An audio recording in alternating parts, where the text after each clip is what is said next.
Hello everyone, welcome to T one academy. I'm Sudheer Kumar. Daily current అఫైర్స్లో భాగంగా మనం ఈరోజు 26 జూలైకి సంబంధించిన వేరియస్ కరెంట్ అఫైర్స్ ఏవైతే న్యూస్లో ఉన్నాయో వాటి గురించి ఇన్ డీటెయిల్గా చూద్దాము.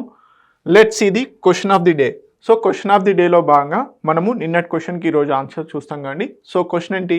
In July 2025 Geeta Gopinath who will be leaving the international monetary fund held which key position at the international monetary fund. So Geeta Gopinath garu ఒక ఇంటర్నేషనల్ మానిటరీ ఫండ్కి సంబంధించినటువంటి ఒక పొజిషన్కి రిజైన్ చేయడం జరిగింది. ఆ పొజిషన్ ఏంటి అని అడుగుతున్నాడు. Option A chief economist, option B managing director, option C first deputy managing director, option D research director. Okay, మనకేంటి option C is the correct answer. First deputy managing డైరెక్టర్గా వీరు రిక్రూట్ అవ్వడం జరిగింది. యాక్చువల్లీ 2019లో వీరు చీఫ్ ఎకనామిస్ట్గా join అయ్యారు international monetary ఫండ్లో. తర్వాత ఫస్ట్ డిప్యూటీ మేనేజింగ్ డైరెక్టర్గా వీరు ప్రమోట్ అవ్వడం జరిగింది. సో ఆ పోస్టుకు రిజైన్ చేయడం జరిగింది. Okay, option C is the correct answer. Let's see the today question. ఈ క్వశ్చన్కి ఆన్సర్ మీరు కామెంట్ సెక్షన్లో తెలియజేయండి. క్వశ్చన్ ఏంటి? According to the Henley passport index 2025 what is the India's rank and the number of countries with visa free access. India యొక్క rank అడుగుతున్నాడు. India యొక్క passport ఉన్నట్లయితే వీసా ఫ్రీ యాక్సెస్ ఉన్నటువంటి కంట్రీస్ ఎన్ని అని అడుగుతున్నాడు. Option A 85th rank and 59 countries అంటున్నాడు. Option B 77th rank 59 countries. Okay, option C 77th rank 50 countries. Option D 85th rank 60 countries. So దీనికి సంబంధించిన ఆన్సర్ మీరు కామెంట్ సెక్షన్లో తెలియజేయండి. తెలుగు మీడియం అభ్యర్థులకైతే తెలుగులో కూడా క్వశ్చన్ ఇవ్వడం జరిగింది. ఓకే, సో ఈరోజు కనుక టాపిక్స్ కనుక చూసుకున్నట్లయితే ఎకో ఫ్రెండ్లీ కాంపోజిట్ని డెవలప్ చేయడం జరిగింది. మరి దేన్ని యూజ్ చేసుకొని డెవలప్ చేశారు, ఏ ఆర్గనైజేషన్ ఈ ఎకో ఫ్రెండ్లీ కాంపోజిట్ని డెవలప్ చేసిందనేది చూద్దాము. పెన్ ట్రాన్స్లేట్ అవార్డ్ అనే న్యూస్లో ఉండడం జరిగింది. బోల్డ్ కురుక్షేత్ర ఎక్సర్సైజ్ 2025 న్యూస్లో ఉండడం జరిగింది. అది ఏ రెండు దేశాల మధ్యలో జరుగుతుందనే చూద్దాము. India's first hydrogen powered train coach అనేది డెవలప్ చేశారు, ఎక్కడ రాబోతుందనే చూద్దాము. మౌంట్ హ్యారియట్ నేషనల్ పార్క్ న్యూస్లో ఉండడం జరిగింది. కార్గిల్ విజయ్ దివాస్ 2025. ఓకే, అదేవిధంగా NASA launches TRACERS mission. Okay, ఈ ట్రేజర్ మిషన్ దేనికి సంబంధించిందనే చూద్దాము. తా ముయిన్ తోమ్ టెంపుల్ రీజన్ ఇప్పుడు మనకి థాయిలాండ్ కాంబోడియా మధ్యలో ఉన్నటువంటి డిస్ప్యూట్కి ప్రధానంగా ఈ టెంపుల్కి సంబంధించిన ప్లేసే ఇప్పుడు ప్రధానంగా కీ రోల్ చేయబోతుంది. సో దానికి సంబంధించి చూద్దాం. సైరోస్ ఐలాండ్స్ న్యూస్లో ఉండడం జరిగింది. ఏఐ ఫర్ ఇండియా 2.0 ప్రోగ్రామ్ అనే న్యూస్లో ఉంది. అదేవిధంగా వరల్డ్ మ్యాంగ్రూవ్ డే న్యూస్లో ఉండడం జరిగింది. Okay, let's see in detail. మనకి ఎకో ఫ్రెండ్లీ కాంపోజిట్ అనేది డెవలప్ చేయడం జరిగింది. ఎవరు? ఐఐటి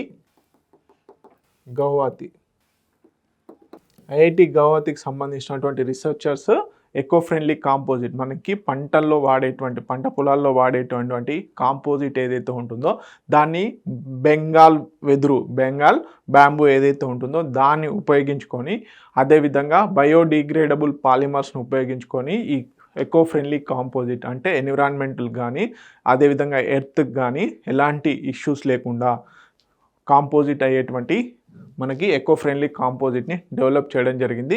ఆర్గనైజేషన్ చాలా ఇంపార్టెంట్, ఐఐటి గౌహతి. ఓకే, చూద్దాం దీనికి సంబంధించి. Indian institute of technology Guwahati ఏదైతే ఉందో గౌహతికి సంబంధించిన రీసెర్చర్స్ ఈ ఎకో ఫ్రెండ్లీ కాంపోజిట్ని డెవలప్ చేయడం జరిగింది.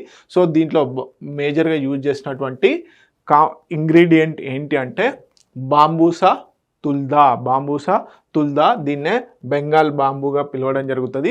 అదేవిధంగా వీటితో పాటుగా బయోడిగ్రేడబుల్ పాలిమర్స్ని వాడడం జరిగింది. సో మనకి ఈ బాంబూసా తుల్దా ఏదైతే మనకి వెదురు ఏదైతే ఉంటుందో వెదురు కనుక చూసుకున్నట్లయితే దీన్ని బెంగాల్ బాంబూ అంటారు, ఇండియన్ టింబర్ బాంబూ అంటారు, అదేవిధంగా స్పైన్లెస్ ఇండియన్ బాంబూగా పిలవడం జరుగుతుంది. సో ఇది విరివిరిగా ఎక్కువగా బెంగాల్ రీజియన్లో పెరుగుతుందన్నమాట. సో దాని నుంచి ఎకో ఫ్రెండ్లీ అంటే మనకి ఇప్పుడు కాంపోజిట్ అంటే మనకి ఆర్గానిక్ ఫార్మింగ్ అనేది పెరుగుతూ ఉందన్నమాట. సో ఆర్గానిక్ ఫార్మింగ్ కల్చర్లో మనకి ఎరువులకు సంబంధించి మినరల్స్ ఏవైతే ఉంటాయో వాటిని న్యాచురల్గా ఇచ్చే ప్రాసెస్లో ఒక బయోడిగ్రేడబుల్ కాంపోజిట్ని, ఎకో ఫ్రెండ్లీ కాంపోజిట్ని డెవలప్ చేయడం జరిగింది. సో దానికి యూజ్ చేసినటువంటి ప్రధాన ఇంగ్రీడియంట్ ఏంటంటే బాంబూసా తుల్దా. ఓకే, నార్త్ ఈస్ట్ ఇండియాలో, అదేవిధంగా Indo China, Tibet, Yamuna region, యున్నాన్ region ఏదైతే ఉంటుందో అక్కడ ఈ బెంగాల్ బ్యాంబూ ఏదైతే ఉంటుందో అది విరివిగా పెరుగుతూ ఉంటుంది అనమాట. ఫాస్ట్ గ్రోయింగ్, మేజర్ అడ్వాంటేజ్ ఉంది, నాటగానే అతి తక్కువ కాలంలో తొందరగా పెరిగే ఛాన్సెస్ ఉంటాయి. Medium to large tropical clumping bamboo. అదేవిధంగా లైఫ్ సైకిల్ వచ్చేసి monocarpic. Okay, flowers once every 15 to 60 years then dies. Okay, బేసిక్గా మోనోక్రాపిక్ ఒకేసారి పెరుగుతూ ఉంటాయి 15 yearsకి, అంటే 15 నుంచి 60 years వరకు.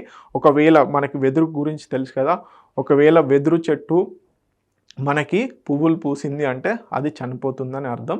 సో ఆ ఫ్లవర్స్ ఏవైతే పూస్తాయో దాన్ని బట్టి మనము గెస్ చేయొచ్చు వెదురు చెట్టు గురించి. Okay, high tensile strength, durable. So బేసిక్గా పేపర్ పల్ప్ ఇండస్ట్రీలో వాడడం జరుగుతుంది. అదేవిధంగా గ్రీన్ కన్స్ట్రక్షన్ మెటీరియల్స్లో, ఫెన్సింగ్స్లో, వీటన్నిటిలో వాడడం జరుగుతుంది. హై డ్యూరబుల్ కూడా, టెన్షన్ అంటే లాగితే కూడా చాలా ఎక్కువగా టెన్షన్తో ఉండడం జరుగుతుంది. సో దాని యొక్క బేసిక్గా టెన్సైల్ స్ట్రెంత్ అంటారు దాన్ని. ఆ టెన్సైల్ స్ట్రెంత్ కూడా ఎక్కువగా ఉండడం ఉంది. ఓకే, ఈ వెదురుకు సంబంధించినటువంటి స్పెషాలిటీస్. అదేవిధంగా మనకి ఎకో ఫ్రెండ్లీ కాంపోజిట్గా దీన్ని ఇప్పుడు వాడడం జరుగుతుంది. ఓకే, తెలుగు మీడియం అభ్యర్థులు ఎవరైతే ఉన్నారో please note it down important points. Next current affair కనుక చూసుకున్నట్లయితే pen translates award 2025 Geetanjali Shree ఎవరైతే ఉన్నారో ఇండియాకు సంబంధించినటువంటి రచయిత్రి.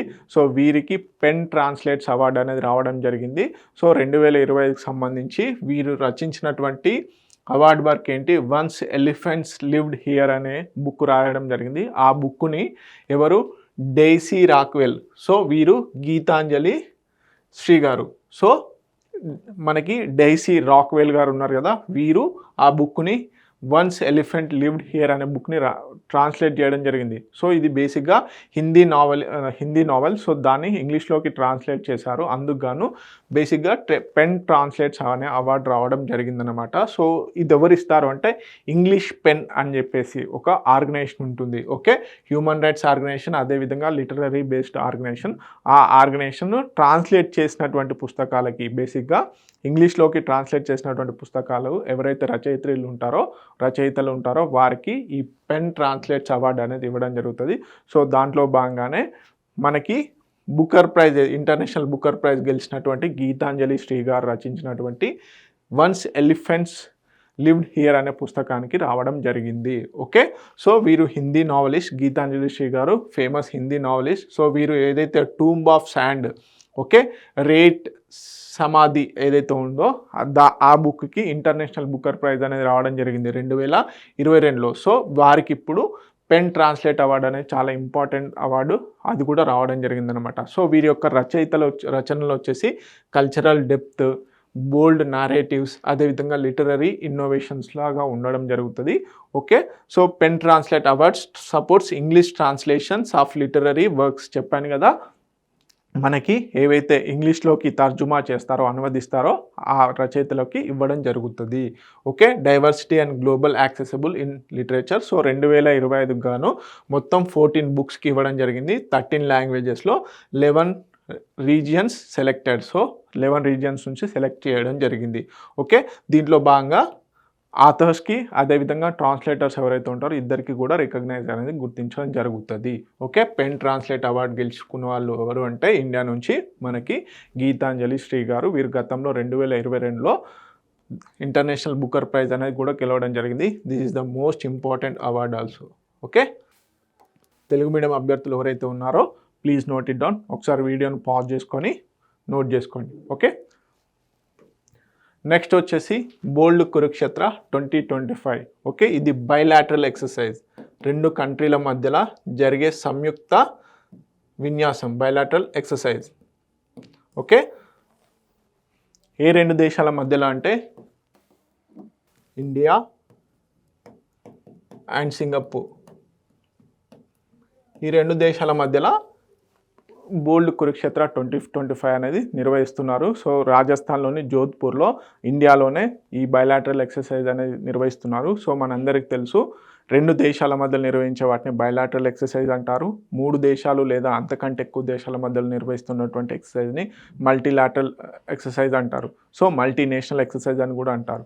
సో బేసిక్గా ఎక్సర్సైజ్ ఎందుకు కండక్ట్ చేస్తారు అంటే 2 దేశాల మధ్యలో ఉన్నటువంటి కోఆపరేషన్ని పెంపొందించుకోవడానికి, అదేవిధంగా రియల్ టైంలో ఒకవేళ ఇన్సిడెంట్స్ క్రియేట్ అవుతే ఎలా రియాక్ట్ అవ్వాలని చెప్పేసి ఒక మాక్ డ్రిల్ లాగా ఈ ఎక్సర్సైజ్ అనేది కండక్ట్ చేయడం జరుగుతుంది.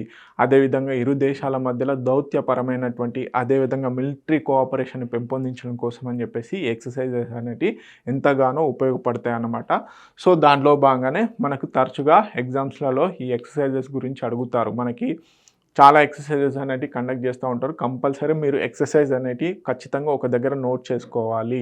ఓకే, సో మనకి ఇండియా అండ్ సింగపూర్ మధ్యలో జాయింట్ మిలిటరీ ఎక్సర్సైజ్. సో మనకి ఇంకొకటి ఏంటంటే అది మిలిటరీ ఎక్సర్సైజా, నావల్ ఎక్సర్సైజా, ఎయిర్ ఫోర్స్ ఎక్సర్సైజ్ అనేది కంపల్సరీ ఇంపార్టెంట్.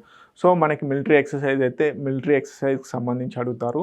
సో సింపుల్గా మిలిటరీకి బదులు నావల్ ఎక్సర్సైజ్ అని కూడా మెన్షన్ చేసే ఛాన్సెస్ ఉన్నాయి. సో కాకపోతే ఇది military exercise, joint military exercise ఎక్కడ నిర్వహిస్తున్నారు? Jodhpur, Rajasthan. Bilateral exercise between the Indian army, Singapore armoured forces held under the enhanced defence cooperation అగ్రిమెంట్లో భాగంగా. సో అర్బన్ వార్ఫేర్ దీని యొక్క స్పెషాలిటీ ఏంది? కొన్ని స్పెషల్ ఫోర్సెస్ మధ్యలో జరుగుతాయి, కొన్ని హ్యూమానిటేరియన్ అసిస్టెన్స్లో భాగంగా జరుగుతాయి, కొన్ని రియల్ టైమ్ ట్యాక్లింగ్లో భాగంగా జరుగుతాయి. ఇది అర్బన్ వార్ఫేర్ ఓరియంటల్లో జరుగుతుంది. కౌంటర్ టెర్రరిజం, అదేవిధంగా ఇంటర్ ఆపరబిలిటీ, ఎవరైనా శత్రు దేశాల వాళ్ళు మన ఇండియాలోకి రావడం కానీ అంటే ఆ దేశంలోకి వస్తే ఎలా రియాక్ట్ అవ్వాలని చెప్పేసి ఇంటర్ ఆపరబిలిటీ మీద కూడా ఎక్సర్సైజ్ అనేది కండక్ట్ చేయడం జరుగుతుంది. Seamless joint operation, multi nation deployments, real time drills, urban combat, అదేవిధంగా threat neutralisation, joint planning, tactical coordination. So ఈ విధంగా ఎక్సర్సైజ్ అనేది కండక్ట్ చేస్తూ ఉంటారు. సో కామన్గా ఏ 2 దేశాల మధ్యలో నిర్వహిస్తున్నారు అండ్ అదేవిధంగా ఎన్నోది అనేది కూడా చాలా ఇంపార్టెంట్. సో అదేవిధంగా మనకు తెలుసు ఒకప్పుడు ఇండియా యొక్క policy east countries, okay, east side తూర్పు దేశాల పరంగా మనకి లుక్ ఈస్ట్ పాలసీ అనేది ఉండేది. తర్వాత మోడీ గారి తర్వాత వచ్చినాక ఏంటి యాక్ట్ ఈస్ట్ పాలసీ అనేది తీసుకురావడం జరిగింది. అంటే ఇంకెక్కువగా అనుసంధానం ట్రేడ్ పరంగా కానీ రిలేషన్షిప్స్లో భాగంగా ఇంకా ఈ విధంగా యాక్ట్ ఈస్ట్ పాలసీకి ఇది ఎంతగానో ఊతం చేకూర్చుతుంది. ఓకే, తెలుగు మీడియం అభ్యర్థులు ఎవరైతే ఉన్నారో please note it down. Next వచ్చేసి India's first hydrogen powered train coach అనేది సక్సెస్ఫుల్గా టెస్ట్ చేయడం జరిగింది. ఎక్కడ? Integrated coach factory Chennai. మనకి ఇంటిగ్రేటెడ్ కోచ్ ఫ్యాక్టరీ చెన్నై ఏదైతే ఉందో ఇది ఇక్కడే చాలా మట్టికి ఫస్ట్ ట్రయల్స్ అనేవి జరుగుతూ ఉంటాయి. ఏ కొత్త ట్రైన్ వచ్చినా ఒకప్పుడు వందే భారత్ ట్రైన్ని ట్రైన్ 18 అనేవాళ్ళు, వందే భారత్ ట్రైన్ని ట్రైన్ 18 అనేవారు. So Vande Bharat ట్రైన్ని first time ఈ ఇంటిగ్రేటెడ్ కోచ్ ఫ్యాక్టరీ చెన్నైలోనే తయారు చేశారు. ఇప్పుడు ఇండియాకి సంబంధించినటువంటి హైడ్రోజన్ పవర్డ్ ట్రైన్ అనేది కూడా మనకి ఇంటిగ్రేటెడ్ కోచ్ ఫ్యాక్టరీ చెన్నైలోనే స్టార్ట్ చేయడం జరుగుతుంది. సో దానికి సంబంధించినటువంటి టెస్ట్ ట్రయల్స్ అనేవి చేశారు. సో సక్సెస్ఫుల్గా పర్ఫార్మెన్స్ చేసింది విత్ 200 మెగావాట్స్ పవర్తోని. ఓకే, సో దీనికి సంబంధించిన డీటెయిల్గా చూద్దాము. So green rail revolution. So బేసిక్గా మనకి ఇండియా 2070 కల్లా 2070 కల్లా ఏమని నెట్ జీరో కార్బన్ ఎమిషన్స్ చేయాలనుకున్నాం. So net zero carbon emissions కావాలి అంటే సో ఫ్యూయల్ కన్జంప్షన్ అనేది తక్కువ చేయాలి. ఫ్యూయల్ కన్జంప్షన్ లైక్ మనకి కోల్ కన్జంప్షన్ కానీ అంటే ఏవైతే కర్బన ఉద్గారాలు కార్బన్ డైఆక్సైడ్స్ రిలీజ్ చేసేటువంటి సల్ఫర్ డైఆక్సైడ్ రిలీజ్ చేసేటువంటి కెమికల్స్ ఏవైతే ఉంటాయో మినరల్స్ ఏవైతే ఉంటాయో వాటిని తగ్గించాలన్నమాట. దాని ప్లేస్లో renewable energy like solar energy, మనకి జల విద్యుత్ శక్తి ద్వారా వచ్చేటువంటి ఎనర్జీ ఏదైతే ఉంటుందో, విండ్ పవర్, అదేవిధంగా గ్రీన్ హైడ్రోజన్, ఇవన్నీ కూడా మనకి రినవబుల్ ఎనర్జీలో పార్ట్స్ అన్నమాట. సో వీటిని ఉపయోగించుకొని ఇండియాని 2070 కల్లా net zero carbon emissions country లాగా చేయాలని మనం టార్గెట్ పెట్టుకున్నాం. ఓకే, క్లైమేట్ చేంజ్లో భాగంగా క్లైమేట్ చేంజ్కి మిటిగేషన్ ప్రాసెస్లో భాగంగా మనం 2070 కల్లా టార్గెట్ పెట్టుకున్నాం. అయితే ఇప్పుడు ఏంటి అంటే బేసిక్గా దాంట్లోనే భాగంగా గ్రీన్ రైల్ రెవల్యూషన్. సో బేసిక్గా ఇండియన్ ట్రాన్స్పోర్ట్ సిస్టమ్ని కూడా మనకి నెట్ జీరో కార్బన్ ఎమిషన్స్లో భాగం చేయాలనుకుంటున్నాం. సో దాంట్లోనే గ్రీన్ రైల్ రెవల్యూషన్ అనేది తీసుకురావడం జరిగింది. సో దీనికి సంబంధించి జూలై 25 రోజు సక్సెస్ఫుల్గా టెస్ట్ చేశారు. Okay, India's first hydrogen train coach successfully tested దీంట్లో భాగంగా హైడ్రోజన్ ఫర్ హెరిటేజ్ అనే ఇనిషియేటివ్లో భాగంగా మనము ఈ రైల్ని బిల్డ్ చేయడం జరుగుతుంది. ఓకే, నెట్ జీరో కార్బన్ ఎమిషన్కి ఇది ఎంతగానో ఉపయోగపడుతుంది. హైడ్రోజన్ ఫ్యూయల్ సెల్స్, సో మనకి బేసిక్గా పవర్ ద్వారా, ఎలక్ట్రిసిటీ పవర్ ద్వారా లేకపోతే కోల్ ద్వారా ఇలా మనకి స్టీమ్ ద్వారా ట్రైన్స్ నడిపిస్తూ ఉంటాం కదా.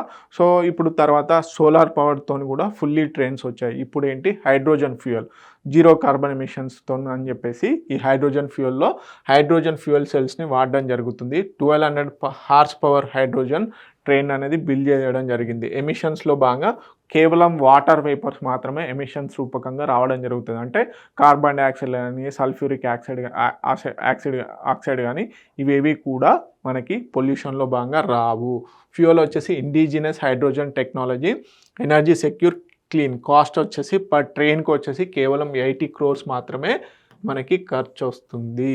ఓకే, పర్ రూట్ ఇన్ఫ్రాస్ట్రక్చర్ వచ్చేసి 70 crores. ఓకే, పైలట్ ప్రాజెక్ట్లో భాగంగా బేసిక్గా 101.83 crores అనేది వెచ్చించడం జరిగింది. Okay, so this is all about first hydrogen fuel train. Okay, Telugu medium అభ్యర్థులు ఎవరైతే ఉన్నారో ప్లీజ్ నోట్ ఇట్ డౌన్. అదేవిధంగా ఏ రూట్లో ఫస్ట్ హైడ్రోజన్ రైల్ వస్తుందని చెప్పేసి ప్రీవియస్గా అనౌన్స్ చేయడం జరిగింది.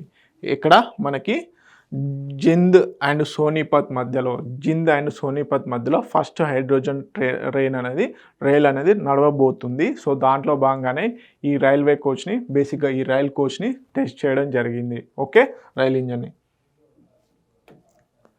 నెక్స్ట్ వచ్చేసి మౌంట్ హ్యారియట్ నేషనల్ పార్క్ వచ్చేసి మనకు అండమాన్ అండ్ నికోబార్ ఐలాండ్స్లో ఉండడం జరిగింది. సో దీన్ని ఇప్పుడు మనకి మౌంట్ మణిపూర్ నేషనల్ పార్క్గా పేరు మార్చడం జరుగుతుంది. సో సింపుల్గా ఇటీవల కాలంలో ఏ నేషనల్ పార్క్కి మౌంట్ మణిపూర్ నేషనల్ పార్క్గా మార్చడం జరిగిందంటే అండమాన్ నికోబార్లో ఉన్నటువంటి మౌంట్ హ్యారియట్ నేషనల్ పార్క్ ఏదైతే ఉందో దాన్ని మౌంట్ మణిపూర్ నేషనల్ పార్క్గా మార్చడం జరిగింది. ఓకే, సో దీనికి సంబంధించిన డీటెయిల్స్ కనుక చూసుకున్నట్లయితే mount Harriet national park now officially called mount Manipur national park అని పిలవడం జరుగుతుంది. సో ఇది ఎక్కడ, Andaman and Nicobar islands okay ఉంది. సో బేసిక్గా అండమాన్ నికోబార్ ఐలాండ్స్ సంబంధించినటువంటి పోర్ట్ బ్లేర్ ఏదైతే ఉందో దానికి దగ్గరలోనే ఇది లొకేట్ అయి ఉండడం జరిగింది. So third highest peak Andaman Nicobar ఐలాండ్స్లో వచ్చేసి ఏది మౌంట్ హ్యారియట్ ఏదైతే ఉందో ఇది ఒక కొండ లాంటిది. సో దాని అండమాన్ అండ్ నికోబార్ ఐలాండ్స్లో ఇది థర్డ్ హైయెస్ట్ పీక్ 383 మీటర్స్తో ఉండడం జరుగుతుంది. 20 రూపీస్ కరెన్సీ నోట్ ఏదైతే ఉందో 2019లో ముద్రించినటువంటి 20 రూపీస్ కాయిన్స్ పైనే మనకి మౌంట్ హ్యారియట్ నేషనల్ పార్క్ అనేది ఉండడం జరిగింది. ఓకే, దీని ఇప్పుడు మౌంట్ మణిపూర్ నేషనల్ పార్క్గా ఉండడం జరుగుతుంది. Trekking, bird watching, sea hill వ్యూస్కి ఇది ఎంతగానో పెట్టింది పేరు అన్నమాట. అదేవిధంగా కాలా పత్తార్ ఏవైతే కొలోనియల్ పనిష్మెంట్ సైట్గా పేర్కొనడం జరుగుతుంది. కాలా పత్తార్ని లోకల్ నిగ్రిటో ట్రైబ్స్ అనే వాళ్ళు ఇక్కడ చాలా ఫేమస్ హంటర్ గ్యాదరింగ్ లైఫ్ స్టైల్గా మార్చుకోవడం జరిగింది. సో బేసిక్గా సింపుల్గా ఈ విధంగానే అడుగుతారు. ఇటీవల కాలంలో మౌంట్ మణిపూర్ నేషనల్ పార్క్ ఏ నేషనల్ పార్క్ని చేయడం జరిగిందంటే మౌంట్ హ్యారియట్ నేషనల్ పార్క్ ఎక్కడ ఉందంటే అండమాన్ అండ్ నికోబార్లో థర్డ్ హైయెస్ట్ పీక్ ఇది. ఓకే, తెలుగు మీడియం అభ్యర్థులు ఎవరైతే ఉన్నారో please note it down. Next Kargil Vijay Diwas మనకి 1999లో జూలై 26న మనకి కార్గిల్ వార్ అనేది ముగియడం జరిగింది. సో ఏదైతే పాకిస్తాన్ ఆర్మీ ఇండియాలోకి ఎంటర్ అయ్యి కార్గిల్ సెక్టార్ని ఆక్యుపై చేసుకోవాలని చూసింది. అదేవిధంగా సియాచిన్ గ్లేషియర్ ఏదైతే ఉందో దానికి వెళ్ళే రూట్నంతా ఆక్యుపై చేయాలనుకుంది. ఓకే, మనకు తెలుసు Siachen glacier is the world highest battle field. So ఆ ఏరియానంతా ఆక్యుపై చేయాలనుకుంది. కానీ ఇండియన్ మిలిటరీ, అదేవిధంగా ఇండియన్ ఎయిర్ ఫోర్స్, అదేవిధంగా ఇండియన్ నావీ ముగ్గురు కూడా సంయుక్తంగా పోరాడి మనకి కార్గిల్ వార్లో విజయం సాధించడం జరిగింది. సో జూలై 26, 1999 జూలై 26న మనకి ఏదైతే ఆపరేషన్ విజయ్ ద్వారా ఇండియన్ ఆర్మీ వాళ్ళు ఆపరేషన్ విజయ్ ద్వారా మొత్తం పాకిస్తాన్కి సంబంధించినటువంటి ట్రూప్స్ ఏవైతే ఉంటాయో ఆర్మీని మొత్తం చెల్లాచెదురు చేయడం జరిగింది. సో అప్పుడు కార్గిల్ విజయ్ దివాస్ని సెలబ్రేట్ చేసుకోవడం జరుగుతుంది అప్పటి నుంచి. సో అందుకని చెప్పేసి ఆపరేషన్ విజయ్ ద్వారా ఇండియన్ ఆర్మీ వాళ్ళు చేశారు. అదేవిధంగా మిగతా ఆపరేషన్స్లో భాగంగా మనకి ఆపరేషన్ సఫేద్ సాగర్ అని చెప్పేసి ఇండియన్ ఎయిర్ ఫోర్స్ కండక్ట్ చేసింది. ఆపరేషన్ తల్వార్ వచ్చేసి మనకి ఇండియన్ నావీ కండక్ట్ చేసింది. మనకి బేసిక్గా జూలై 26, 1999 రోజున మనకి కార్గిల్ వార్ అనేది అఫీషియల్గా డిక్లేర్ చేయడం జరిగింది, ఇండియా విన్ అయినట్టుగా. సో అప్పటి నుంచి బేసిక్గా మనము కార్గిల్ విజయ్ దివాస్ని సెలబ్రేట్ చేసుకోవడం జరుగుతుంది జూలై 26న. ఓకే, సో దీంట్లో ప్రధానంగా వచ్చేసి ఇండియన్ ఆర్మీ వచ్చేసి ఆపరేషన్ విజయ్ని కండక్ట్ చేయడం జరిగింది. దీంట్లో దాదాపుగా 2 లక్షల మందికి పైగా ఆర్మీ పర్సనల్స్ పాల్గొని మన దేశానికి విజయాన్ని సాధించడం జరిగిందన్నమాట. సో బేసిక్గా టైగర్ హిల్, టోలింగ్, అదేవిధంగా ఇవన్నిటిని ఆక్యుపై చేసుకున్నారు. మన వాళ్ళు తిరిగి పాకిస్తాన్ ఆర్మీ ఏదైతే ఈ ఆక్యుపై చేసుకున్నటువంటి ప్లేసెస్ని మళ్ళీ తిరిగి ఇండియన్ ఆర్మీ ఆక్యుపై చేసుకోవడం జరిగిందనమాట. సో వీటిని ఆక్యుపై చేసుకోవడంతో జూలై 26, 1999 రోజున మనము విక్టరీగా సెలబ్రేట్ చేయడం జరుగుతుంది. సో ఆపరేషన్ సఫేద్ సాగర్ వచ్చేసి ఎయిర్ ఫోర్స్, గుర్తుపెట్టుకోండి, ఖచ్చితంగా అడిగే ఛాన్సెస్ ఉన్నాయి. ఆపరేషన్ తల్వార్ వచ్చేసి నేవీ. ఓకే, మనకి ఇప్పుడు ఆపరేషన్ సింధూర్ ఏ విధంగా అయితే త్రివిధ దళాలు చేశాయో అప్పుడు త్రివిధ దళాలు సపరేట్గా వాళ్ళ యొక్క ఆపరేషన్స్ని కండక్ట్ చేయడం జరిగింది. వాటికి ఇచ్చినటువంటి పేర్లే ఇవి. సో తర్వాత హానరీ అంటే ఆ విజయాన్ని గుర్తు చేసుకుంటూ ప్రతి సంవత్సరం కూడా కార్గిల్ విజయ్ దివాస్ని సెలబ్రేట్ చేసుకోవడం జరుగుతుంది. ఓకే, తెలుగు మీడియం అభ్యర్థులు ఎవరైతే ఉన్నారో please note it down. Next వచ్చేసి నాసా స్పేస్ ఎక్స్ సంబంధించినటువంటి ఫాల్కాన్ 9 రాకెట్ ద్వారా ట్రేజర్ మిషన్ ఏదైతే ఉందో ట్రేజర్ మిషన్ని లాంచ్ చేయడం జరిగింది. ట్రేజర్ మిషన్ ఏ కంట్రీకి సంబంధించిందంటే యూఎస్ఏకి సంబంధించింది. సో స్పెసిఫిక్గా ఒక ఆర్గనైజేషన్ పేరు అడిగితే కనుక అంటే మనకి జాక్సానా, లేకపోతే చైనాకి సంబంధించిందా, లేకపోతే ఇండియాకి సంబంధించి ఇస్రోదా, నాసాదా అంటే నాసాకు సంబంధించింది. ఓకే, ట్రేజర్స్ మిషన్ వచ్చేసి నాసాకు సంబంధించింది. దీని యొక్క abbreviation compulsory important. Tandem reconnection and cusp electrodynamics reconnaissance satellites. Okay, మళ్ళీ ఒకసారి tandem reconnection and cusp electrodynamics reconnaissance శాటిలైట్స్గా పేర్కొనడం జరుగుతుంది. దాన్నే ట్రేజర్ అని సింపుల్గా పిలవడం జరుగుతుంది. ఓకే, సో దీనికి సంబంధించి డీటెయిల్స్ కనుక చూసుకున్నట్లయితే ఈ మిషన్ ఎప్పుడు జూలై 2025లో లాంచ్ చేయడం జరిగింది. పర్టికులర్ డేట్ అవసరం లేదు, month compulsory important. Okay, space X rocket Falcon 9 అనే రాకెట్ ద్వారా పంపించడం జరిగింది. సో బేసిక్గా కాలిఫోర్నియా మనకి తెలుసు, కాలిఫోర్నియాలో దీని యొక్క సైట్ ఉండడం జరిగింది, లాంచింగ్ సైట్. అక్కడ నుంచే మనకి తరచుగా ఈ స్పేస్ ఎక్స్ ఫాల్కాన్ రాకెట్స్ అనేవి పంపించడం జరుగుతుంది. ఓకే, మిషన్ ఆబ్జెక్టివ్స్ ఏంటి అంటే magnetic reconnection. Okay, study the magnetic reconnection in earth polar cusp. Okay, understand how solar storms, బేసిక్గా మనకు తెలుసు సోలార్ స్టార్మ్స్ అనేవి సౌర విపత్తులు ఏవైతే వస్తాయో వాటి వల్ల మనకు ఉన్నటువంటి కనెక్టివిటీ సిస్టమ్ ఏదైతే ఉంటుందో, కమ్యూనికేషన్ సిస్టమ్ ఏవైతే ఉంటాయో అవి ఏ విధంగా డ్యామేజ్ అవుతున్నాయి, ఎస్పెషల్గా ధృవాల దగ్గర ఏ విధంగా రియాక్ట్ అవుతున్నాయి ఈ సోలార్ స్టార్మ్స్ అనేటివి, వాటిని అంచనా వేయడం కోసం అని చెప్పేసి ఈ ట్రేజర్స్ మిషన్ని లాంచ్ చేయడం జరిగిందనమాట. సో అదే impact earth atmosphere, improve protection, satellite, GPS, power grids and communication. So అంచనా వేసి ముందస్తుగానే ఏదైనా సౌర విపత్తులు వచ్చినప్పుడు ఏ విధంగా వస్తున్నాయి, వాటి యొక్క ఇంపాక్ట్ ఏ విధంగా ఉందని ఒక అంచనా వేస్తూ ముందుగానే కమ్యూనికేషన్ సిస్టమ్ని కానీ పవర్ గ్రిడ్స్ని కానీ కాపాడుకునేందుకు ఒక అంచనా కోసం అని చెప్పేసి ఈ ట్రేజర్స్ మిషన్ని నాసా వాళ్ళు లాంచ్ చేయడం జరిగింది. దీంట్లో భాగంగా 2 satellites every flying 10 seconds apart. Okay, ఒకటి దాని తర్వాత ఒకటి 10 సెకండ్స్ డిస్టెన్స్లోనే ఇది ఫ్లై అవుతూ ఉంటాయి. సో ఓవర్లే ఇయర్గా మొత్తం 3000 మెజర్స్ అనేవి తీసుకోవడం జరుగుతుంది. 3000 పైగా పోలార్ రియల్ టైమ్ డేటాని అందిస్తూ ఉంటాయన్నమాట. Okay, global and Indian significance ఏంటి, బేసిక్గా శాటిలైట్ రిలయంట్ నేషన్స్ ఏవైతే ఉంటాయో ఇస్రో కానీ, అదేవిధంగా మనకి నావిగేషన్ రిలేటెడ్ ఏవైతే వెదర్ ఫోర్కాస్టింగ్కి ఇవి చాలా హెల్ప్ అవుతాయి అన్నమాట ఈ ట్రేజర్ మిషన్. ఎస్పెషల్గా సోలార్ స్టార్మ్స్ ఎర్త్ అట్మాస్ఫియర్లో ఏ విధంగా రియాక్ట్ చేస్తాయి అని స్టడీ చేయడం కోసం అని చెప్పేసి ఈ ట్రేజర్ మిషన్ని నాసా వాళ్ళు తీసుకురావడం జరిగింది. సో అదేవిధంగా యూనివర్సిటీ ఆఫ్ లోవా, నాసా ఇవన్నీ కూడా కొలాబరేట్ అయ్యి బేసిక్గా ఈ ట్రేజర్ మిషన్ని సక్సెస్ఫుల్గా లాంచ్ చేయడం జరిగింది. ఓకే, సింపుల్గా ఆబ్జెక్టివ్ అడుగుతారు. ఎందుకు అంటే సోలార్ స్టార్మ్స్ స్టడీ చేసి ఎర్త్కి సంబంధించినటువంటి కమ్యూనికేషన్ సిస్టమ్ ఏదైతే ఉందో దాన్ని కాపాడడం కోసం అని చెప్పేసి ఈ ట్రేజర్స్ మిషన్ని లాంచ్ చేయడం జరిగింది. ఓకే, తెలుగు మీడియం అభ్యర్థులు ఎవరైతే ఉన్నారో please note it down. Next the most important, మనకి థాయిలాండ్ అదేవిధంగా కాంబోడియా మధ్యలో జరుగుతున్నటువంటి ఇప్పుడు ప్రజెంట్గా కాన్ఫ్లిక్ట్ అనేది జరుగుతుంది. దానికి ప్రధానమైనటువంటి కారణం ఏంటంటే తా మయూన్ తోమ్ టెంపుల్ రీజన్. తా మయూన్ తోమ్ టెంపుల్ రీజన్. సో ఈ రీజన్లో థాయిలాండ్కి అదేవిధంగా కాంబోడియాకి బేసిక్గా ఈ టెంపుల్ రీజన్ ఏదైతే ఉంటుందో అంటే టెంపుల్ ప్రాంతం ఏదైతే ఉందో అది మాది అంటే మాది అని చెప్పేసి బౌండరీ డిస్ప్యూట్స్ ఉన్నాయి గత కొద్ది కాలంగా కూడా. Already international court of justice 2 సార్లు 2013లో కూడా ఈ రీజియన్ ఏదైతే ఉందో ఈ రీజియన్ అంతా కూడా కాంబోడియాకి సంబంధించిందని చెప్పేసి జడ్జిమెంట్ కూడా ఇవ్వడం జరిగింది. అయితే రీసెంట్గా టూరిస్టులు అక్కడ చనిపోవడం జరిగింది. తరచుగా కాంబోడియాకు సంబంధించిన డ్రోన్స్ ఫ్లై అవ్వడం జరిగింది. రీసెంట్గా అక్కడ ఏదైతే హోస్టిలిటీస్ అనేటివి కనిపించడం జరిగింది. దానివల్ల థాయిలాండ్ అండ్ కంబోడియా మధ్యలో మళ్ళీ యుద్ధ వాతావరణం అనేది నెలకొందన్నమాట. సో ఇది హిస్టారికల్గా యాన్షియంట్ టైంలో తర్వాత నుంచి కూడా ఈ బౌండరీ డిస్ప్యూట్ అనేది ఉండడం జరిగింది. సో మనం కనుక చూసుకున్నట్లయితే ఇదంతా కూడా థాయిలాండ్. ఓకే, ఇదంతా మనకి కాంబోడియా.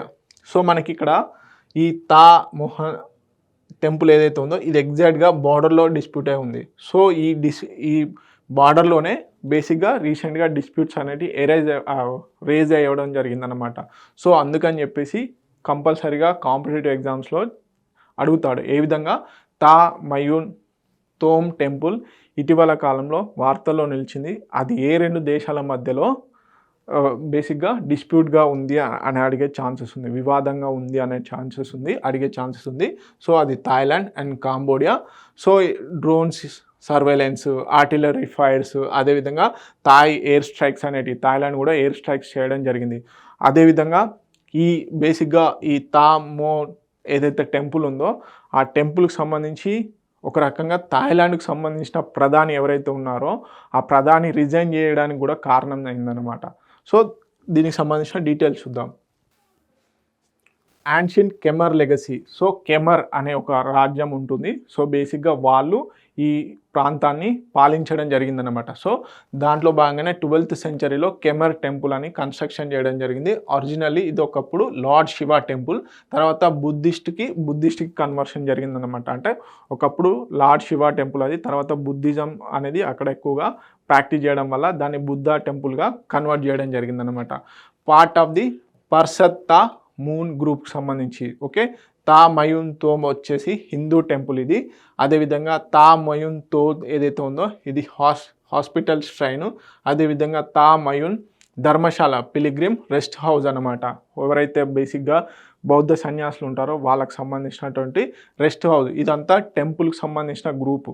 సో ఈ రీజియన్లో బేసిక్గా ఇప్పుడు థాయిలాండ్కి కాంబోడియా మధ్యలో యుద్ధ వాతావరణం నెలకొందనమాట ఈ టెంపుల్ రీజియన్కి సంబంధించి. ఓకే, మరి ఎవరు బిల్డ్ చేశారు అంటే కెమెర్ కింగ్స్ అయినటువంటి ఉదయాదిత్య వర్మన్ 2 అదేవిధంగా జయవర్మన్ 7 వీళ్ళిద్దరూ కూడా 13th సెంచరీ టైంలో 1300 సంవత్సరాల ఏదైతే 13th సెంచరీ ఉందో ఆ టైంలో బేసిక్గా దీన్ని బిల్డ్ చేయడం జరిగింది. Okay, reflects the Angkor Wat. మనకి అంగాకరణ్ వాట్ అని చెప్పేసి ప్రపంచంలోనే అతిపెద్ద టెంపుల్ ఏదైతే ఉందో దాని టెంపుల్ ఆర్కిటెక్చర్ని పోలి ఉంటుంది. ఏది తా మయూన్ తోమ్ అనే టెంపుల్ ఆర్కిటెక్చర్ మొత్తం కూడా దీనిలాగానే ఉంటుందన్నమాట. సో ఇప్పుడు ఇది బేసిక్గా కాన్ఫ్లిక్ట్కి దారితీస్తుంది. ఓకే, లొకేషన్ వచ్చేసి డాంగ్రెగ్ రేంజ్. ఓకే, కెమెర్ హైవేకి దగ్గరలో ఉంటుంది. సో బేసిక్గా థాయిలాండ్ అండ్ కంబోడియా బార్డర్లో ఉంటుంది. ఇక్కడ రీసెంట్గా టూరిస్టులు ఎవరైతే ఉంటారో ఆ టూరిస్టులను చంపివేయడం జరిగింది. సో అందుకని చెప్పేసి కాంబోడియా థాయిలాండ్ మధ్యలో యుద్ధ వాతావరణం నెలకొంది. ప్రధానంగా వచ్చేసి బేసిక్గా కాంబోడియా వాళ్ళు డ్రోన్ సర్వేలెన్స్ చేశారు. డ్రోన్ సర్వేలెన్స్ చేసినప్పుడు అక్కడ ఉన్న మిలిటరీ వాళ్ళు దాన్ని ఏది థాయిలాండ్కి సంబంధించినటువంటి మిలిటరీ వాళ్ళు కూల్చివేయడం జరిగింది. అయితే ఇద్దరు ప్రైమ్ మినిస్టర్ల మధ్యలో కాల్ కాన్ఫరెన్స్ అనేది జరిగింది. ఆ కాల్ కాన్ఫరెన్స్లో ఏదైతే థాయిలాండ్కి సంబంధించినటువంటి ప్రైమ్ మినిస్టర్కి సంబంధించినటువంటి కాల్ రికార్డ్ అనేది బేసిక్గా లీక్ అవ్వడం జరిగింది. అక్కడ ఏంటి, కాంబోడియాకి సపోర్ట్ చేస్తూ థాయిలాండ్ ప్రైమ్ మినిస్టర్ మాట్లాడడం జరిగిందన్నమాట. సో ఆ ఏదైతే కాల్ రికార్డ్ లీక్ అయిందో దాని ద్వారా అక్కడ ఎవరైతే ప్రధాని ఉన్నారో ఆ ప్రధాని కూడా బేసిక్గా రిజైన్ చేయడం జరిగింది థాయిలాండ్కి సంబంధించి. ఇప్పుడు ఈ రెండు దేశాల మధ్యలో యుద్ధ వాతావరణం కూడా నెలకొంది. తరచుగా ఇప్పుడు గత 3 రోజుల నుంచి ఇక్కడ బేసిక్గా డ్రోన్స్ అటాక్స్, అదేవిధంగా హెయిర్ స్ట్రైక్స్ అనేటివి కూడా చేయడం జరుగుతుందన్నమాట. ఓకే, తెలుగు మీడియం అభ్యర్థులు ఎవరైతే ఉన్నారో please note it down. Okay, compulsory important. Next వచ్చేసి ఏఐ ఫర్ ఇండియా 2.0 ప్రోగ్రామ్. ఇది 2023లోనే బేసిక్గా 2023లోనే లాంచ్ చేయడం జరిగింది. సో దానికి సంబంధించినటువంటి అప్డేట్స్ అంటే ఆర్టిఫిషియల్ ఇంటెలిజెంట్ టెక్నాలజీ రిలేటెడ్ ఏవైతే ఉన్నాయో వాటికి సంబంధించి లెక్చర్స్, ఓకే, యూత్ని అప్స్కిల్ చేసే ప్రాసెస్లో, యూత్ని స్కిల్లింగ్ చేసే ప్రాసెస్లో, అప్స్కిల్ చేసే ప్రాసెస్లో మొత్తం 9 లాంగ్వేజెస్లో, ఇండియాకి సంబంధించినటువంటి 9 లాంగ్వేజెస్లో యూత్కి ట్రైనింగ్ ఇవ్వబోతున్నారు. సో దీనికి సంబంధించిన డీటెయిల్స్ చూద్దాం. Initiated world youth skills day 2023 రోజున దీన్ని 2023 సంవత్సరంలో దీన్ని తీసుకురావడం జరిగింది. Announced by the ministry of skill development and entrepreneurship ministry announce చేయడం జరిగింది. దీంట్లో భాగంగా ఆర్టిఫిషియల్ ఇంటెలిజెన్స్ అండ్ మిషన్ లెర్నింగ్లో ఫ్రీ ట్రైనింగ్ అనేది ఇవ్వబోతున్నారు. Promote technology education in 9 Indian languages, Hindi, Kannada, Telugu, ఇలా రీజనల్ లాంగ్వేజెస్ ఏవైతే ఉన్నాయో ఆ రీజనల్ లాంగ్వేజెస్లో ఆర్టిఫిషియల్ ఇంటెలిజెన్స్ అండ్ మిషన్ లెర్నింగ్లో ట్రైనింగ్ ఇవ్వబోతున్నారు. College students, fresh graduates and rural and non English speakers ఎవరైతే ఉంటారో వాళ్ళందరికీ కూడా ఆర్టిఫిషియల్ ఇంటెలిజెన్స్ అండ్ మిషన్ లెర్నింగ్లో ట్రైనింగ్ ఇస్తున్నారనమాట. So democratize future ready technology skills అంటే మన ఇండియాలో వర్కింగ్ పాపులేషన్ ఎక్కువ. ఓకే, వర్కింగ్ పాపులేషన్కి ప్రాపర్ స్కిల్స్ అనేది కావాలి, లేకపోతే స్ట్రక్చరల్ అన్ఎంప్లాయ్మెంట్ రావడం జరుగుతుంది. సో ఆ స్ట్రక్చరల్ అన్ఎంప్లాయ్మెంట్ అరికట్టడం కోసం అని చెప్పేసి ఫ్యూచర్ రెడీ టెక్నాలజీ స్కిల్స్ అనేది యూత్కి ట్రైనింగ్ ఇవ్వాలన్న ఉద్దేశంతో ఈ పిఎం యువ 2.0ని తీసుకురావడం జరిగిందనమాట. Okay, boost inclusive digital literacy employability in rural India. దీంట్లో భాగంగా ఏంటి, Python, artificial intelligence and machine learning, అదేవిధంగా GUVI, IIT Madras, IIM Ahmedabad incubated as a platform partner. Okay, joint initiative with the skill India, వీళ్ళందరూ కూడా కలిసి వీటిలలో ట్రైనింగ్ ఇవ్వబోతున్నారు. ఓకే, తెలుగు మీడియం అభ్యర్థులు ఎవరైతే ఉన్నారో please note it down. Next వచ్చేసి వరల్డ్ మ్యాంగ్రూవ్స్ డే, చాలా ఇంపార్టెంట్ డే. సో జూలై 26ని ఎవ్రీ ఇయర్ కూడా 2015 నుంచి United Nations Educational Scientific Cultural Organization వాళ్ళు వరల్డ్ మ్యాంగ్రూవ్ డేగా సెలబ్రేట్ చేయడం జరుగుతుంది జూలై 26. ఓకే, వరల్డ్ మ్యాంగ్రూవ్ డేస్గా. సో మనకి తెలుసు మడ అడవులు అంటారు తెలుగులో. సో ఈ మడ అడవులు ఎక్కడ ఉంటాయంటే బేసిక్గా నది ముఖద్వారాలు అంటే నదులు సముద్రం కలిసే చోట ఏదైతే ఇటు ఫ్రెష్ వాటరు అదేవిధంగా కోస్టల్ వాటర్ కలిసే ప్లేస్లో మనకి మడ అడవులు అనేటివి ఎక్కువగా పెరుగుతూ ఉంటాయన్నమాట.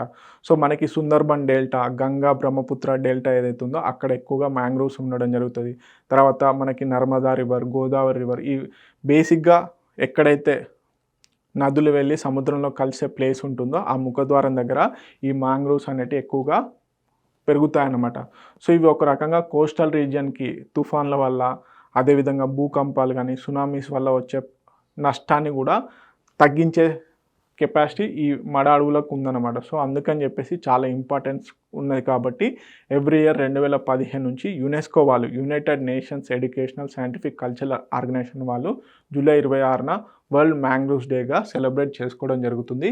So year theme compulsory important, coastal biodiversity climate buffer. Okay, coastal biodiversity and climate buffer. Okay, so Guillermo క్యానా ఇస్లెజా, okay, Colombian environmentalist. So అతని గుర్తుగా ఎవ్రీ ఇయర్ మనము బేసిక్గా వరల్డ్ మ్యాంగ్రూవ్ డేని సెలబ్రేట్ చేయడం జరుగుతుంది. Unique coastal trees shrub in saline brackish water. Okay, tropical and sub tropical రీజియన్స్లోనే మనకి ఇవి ఎక్కువగా పెరగడం జరుగుతుంది. ఓకే, లో ఆక్సిజన్ కండిషన్స్లో, హై సాలినిటీ కండిషన్లో, టైడల్ ఫ్లడ్డింగ్ టైంలో కూడా ఇవి పెరగడం జరుగుతుంది. సో ప్రపంచవ్యాప్తంగా 110 రకాలు ఈ మడ అడవులు అనేటివి ఉండడం జరిగింది. Okay, stabilize coast lines, support aquatic లైఫ్కి ఇవి ఎంతగానో పెట్టింది పేరనమాట. సో ఈ మడ అడవులను సంరక్షించడం కోసం అని చెప్పేసి మేజ్ ఇనిషియేటివ్ అనేది కూడా తీసుకురావడం జరిగింది. ఓకే, తెలుగు మీడియం అభ్యర్థులు ఎవరైతే ఉన్నారో please note it down. So ఇవ్వండి ఇంపార్టెంట్ కరెంట్ అఫైర్స్. మరిన్ని ఇంపార్టెంట్ కరెంట్ అఫైర్స్ కోసం T1 అకాడమీ యూట్యూబ్ ఛానల్ని ఫాలో అవ్వండి.